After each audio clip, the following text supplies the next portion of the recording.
हमारे साथ रक्षा विशेषज्ञ retired major general Mohammad Ali Shaji जुड़ गए हैं। सर, बहुत स्वागत है आपका जनतंत्र टीवी पर। सर, क्योंकि इजराइल हमले की प्लानिंग अभी तक कर रहा था, आखिरकार उसने हमला कर ही दिया।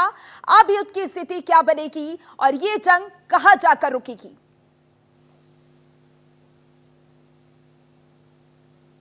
जी, ईरान जो है वो धमकी दे रहा था इसराइल को पहले तो कि भाई हम हमला करेंगे। अयतुल्ला खमनी ने भी बोला था कि हम हमला करेंगे। उनके नए इलेक्टेड प्रेसिडेंट पेशकिन साहब ने मना किया था उनको, 2-3 महीने पहले की बात है ये। हम्म। और उसके बाद फिर कि भाई अगर ईरान हमला करती है तो ईरान को भी इसमें नुकसान होगा। हम्म। तो फाइनली ईरान ने 180 बैलिस्टिक मिसाइल इजराइल के अंदर दागे।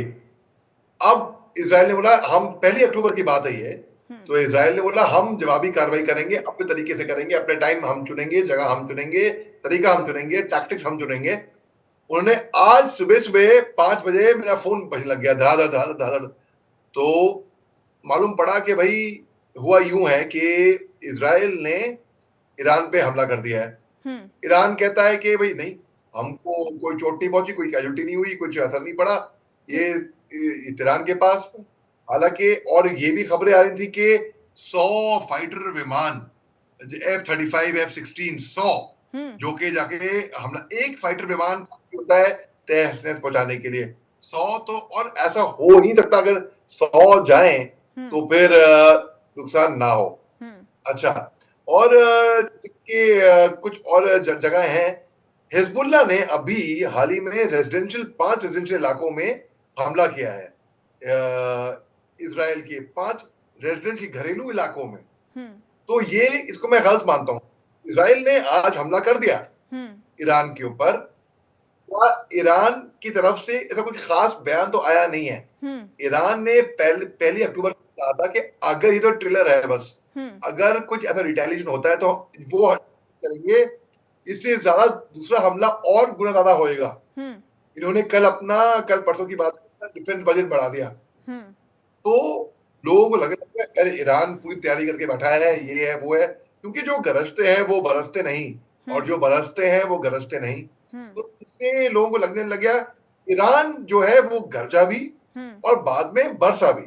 हम्म। लेकिन अब ईरान चुप बैठा है और ईरान ने कुछ ऐसा संकेत दिया नहीं है कि वो हम्म। बरसेंगे या बराबर का हो गया है हमला या नहीं।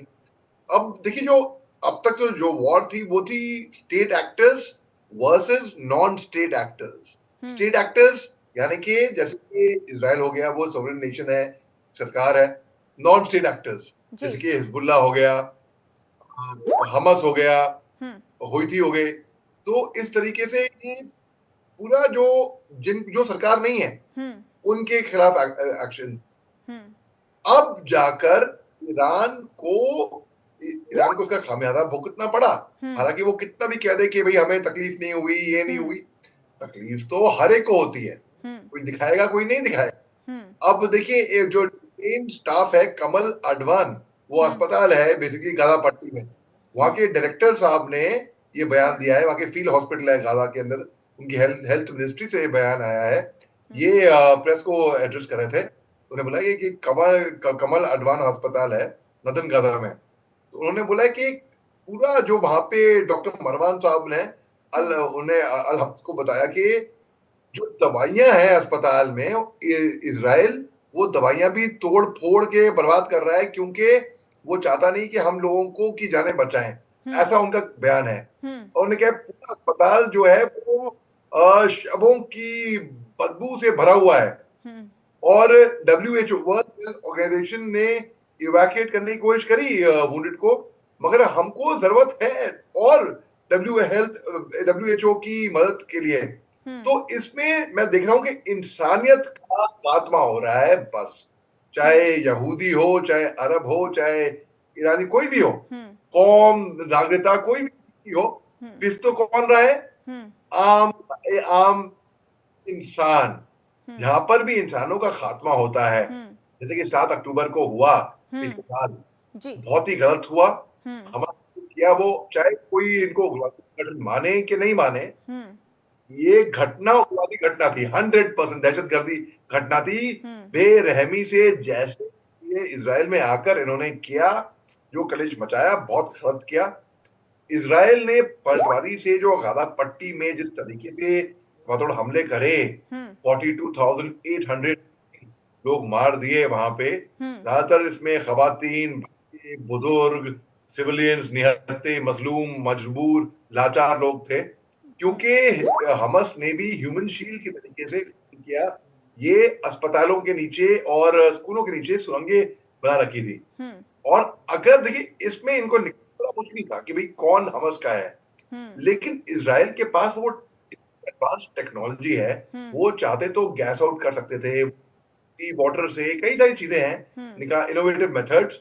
और अगर वो हमास का खात्मा करते तो दुनिया उनके साथ खड़ी रहती। उनको बहुत सपोर्ट था, क्योंकि मासूमों का भी खात्मा हुआ है वहां पर, बल्कि मासूमों का ज्यादातर बहुत खात्मा हुआ है। तो बिल्कुल लोग सर, उनके जब खिलाफ हमास आ ने गए। इजराइल पर हमला किया था उस समय हिजबुल्लाह का नाम भी सामने आया था, सुरंगें देखी थी, और सवाल यही था इजराइल इन सुरंगों को कैसे सामना करेगा, इसको लेकर क्या रणनीति बनाएगा। लेकिन हम देखते रहे लगातार किस तरीके से हमले लगातार हमास पर भी हुए, हिजबुल्लाह पर भी हुए, और अब क्योंकि ईरान ने इजराइल पर हमला किया था, 200 बैलिस्टिक मिसाइल दागे और उसके बाद इजराइल ने पलटवार किया। अगर सर इसी तरीके से जंग चलती रही, अब ईरान ने भी अगर हमला किया इजराइल पर, फिर इजराइल ने पलटवार किया, उसके बाद चीन और रूस की इसमें एंट्री होगी, क्योंकि कहीं ना कहीं चीन और जो रूस है वो सपोर्ट कर रहा है ईरान को। तो क्या आने वाले समय में जो युद्ध की स्थिति है वो तीसरे विश्व युद्ध की स्थिति बनती हुई नजर आएगी? बहुत ही इंटेलिजेंट सवाल किया है आपने माधुरी जी। देखिए, ये बिल्कुल आपने दुरुस्त बात करी है, और इस लॉजिक के मुताबिक होता है कि दुश्मन का दुश्मन दोस्त। ईरान की बनती नहीं है अमेरिका से, रूस की बनती नहीं है अमेरिका से, चीन की बनती नहीं है अमेरिका से। तो ऑलरेडी रूस ऑलरेडी सप्लाई कर रहा है हिजबुल्लाह को हथियार, असला, बारूद। रूस ऑलरेडी को दे रहा है। चीन की भी एंट्री इसके अंदर वैसे हो चुकी है, अगर देखा जाए तो इसमें ये एक साथ हो जाएंगे। और रूस को अगर देखा जाए, रूस तो ऑलरेडी जंग के अंदर है यूक्रेन के साथ। उसके पास कहाँ इतने सारे पैसे आएंगे, कहाँ फंड आएंगे, कहाँ इतनी इकोनॉमी होगी कि वो। और हिजबुल्लाह मगर व्यापार है, धंधों का, हथियारों का व्यापार है। तो इसमें ये अगर देखिए फॉर्मली, अभी तो इनफॉर्मल एंट्री हुई है, अनऑफिशियल एंट्री हुई है, मैं कहूंगा यहाँ तक एक तरीके से अनऑफिशियल। फॉर्मल एंट्री इनके इन मुल्कों के होने के बाद बहुत ही, माधुरी जी मैं बताऊं आपको, बहुत गंदा ये युद्ध चलने वाला, और ये बहुत लंबा चलने वाला है। क्योंकि जो मुल्क अभी दूर दराज इलाकों में बैठे हुए हैं, जो वॉर जोन में है भी नहीं, जो सोच रहे हैं इनको फर्क नहीं पड़ता है, इनको असर नहीं पड़ता है, असर पड़ेगा, सबको पड़ेगा। और दूर दराज हर एक को असर पड़ेगा। ऑलरेडी इसके इफेक्ट्स लोग देख रहे हैं।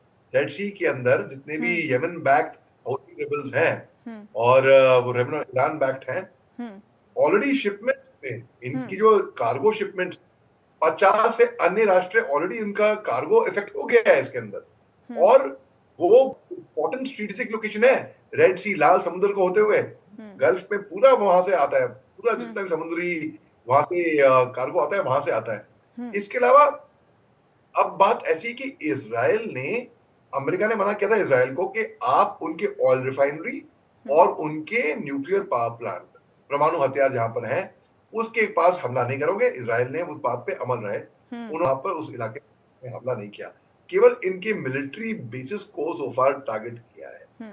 और ईरान की तरफ से कुछ ऐसा बयान आया नहीं है वैसे कि भाई उन्होंने कहा है कि वो हमला करेंगे। वो पहले बहुत गंदे थे, इस बार हो सकता है कि वो कुछ ना करें। पहले समझदारी, अकलमंदी और मैच्योरिटी की बात होगी कि भाई ठीक है, अब हुआ, अब हिसाब बराबर, अब मत करिए, नहीं तो फिर अगर ये एस्केलेट हो गया लेकिन मामला। सर ईरान की तरफ से ये पहले कहा गया था कि अगर इजराइल थोड़ी भी हरकत करता है तो हमारी 1000 मिसाइलें तैयार हैं, हम तुरंत दाग देंगे। तो क्या लग रहा है कि ईरान उस पर कायम रहेगा और जो युद्ध की स्थिति है बेहद खराब होने वाली है आने वाले समय में? बिल्कुल, देखिए ईरान ने ये बयान तो दिया था पहले, 1 अक्टूबर को हमला और भीषण खतरनाक होएगा। अभी कुछ ऐसा कुछ सामने आया नहीं है जिससे हम कह सके कि ईरान को गुस्सा आ गया, ईरान ने गुस्से में ये बोल दिया या ये हो गया। कहीं ना कहीं शायद वो भी होंगे कि भाई हालांकि उन्होंने डिफेंस बजट बढ़ाया है अपना, लेकिन कहीं ना कहीं वो समझ गए होंगे कि नुकसान उनका बहुत जबरदस्त होने का है इसमें। और अगर जैसे कि, अरे मैं आपको एग्जांपल देता हूँ ताकि हमारे सारे दर्शकों को ये बात सरल भाषा में समझ में आ गए। जी। देखिए, दो इंसानों का झगड़ा होता है, हम्म। अरे अगर इसको गुस्सा दिला दिया ना तो ये ऐसा गुस्सा मारेगा कि भाई आप अंडरग्राउंड हो जाओगे बिल्कुल। तो वही वाली बात है, अब तक तो गुस्सा था, एक उरूज पे गुस्सा आ गया तो क्या असर होगा, बस वही वाली बात है कि अगर ईरान ने इजराइल को और छेड़ा और इजराइल ने बोला भैया हम तो अब नहीं बख्शेंगे, इनके पास, इन्होंने वस्त्र अभी खोला ही नहीं है, ट्रम्प कार्ड खोला ही नहीं है अब तक, तो अभी ये जंग बहुत भीषण हो जाएगी। और अमेरिका का ये 5 नवंबर उनके इलेक्शन आ रहे हैं, कमला हैरिस के खिलाफ लोग हो जाएंगे, वो नाखुश हो जाएंगे और उनको वोट कम मिलेंगे फिर। और फिर यूएस नहीं चाह रहा था कि इजराइल की तरफ से ये हमला हो या फिर खून खराबा अभी फिलहाल पहले हो। और जहां तक मैं अनुमान लगा रहा हूँ, 16 अक्टूबर की तारीख थी, इजराइल ने कहा था कि हम ईरान पर हमला करेंगे, लेकिन कुछ दस्तावेज लीक हो गए थे शायद अमेरिका की तरफ से।